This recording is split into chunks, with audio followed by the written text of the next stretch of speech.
Salve a tutti, in questo video sostituiremo in un iMac 21 pollici e mezzo di quelli senza CD-ROM il disco fisso con un inserimento di un disco fisso a stato solido. Questo permetterà, di avere un incremento di prestazioni e di rendere la macchina molto più performante rispetto a come quando nasceva. Questo, visto che negli anni i sistemi operativi si evolvono, permetterà alla macchina di essere ancora potenzialmente attuale e funzionale, senza dover necessariamente comprare una macchina nuova. Buona visione!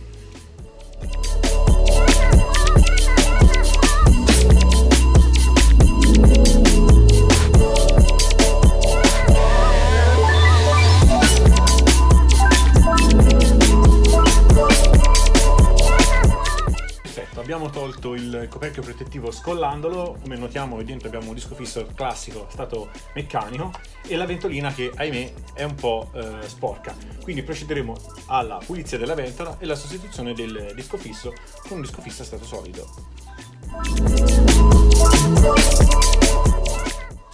Disco sostituito. Possiamo rimontare.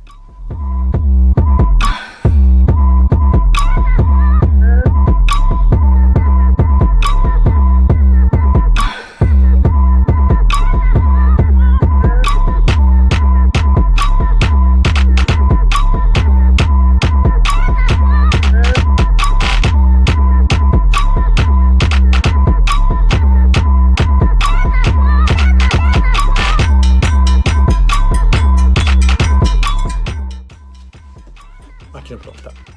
Sì, la tastiera magari ne abbiamo collegata. Comunque, grazie per la visione, buona giornata.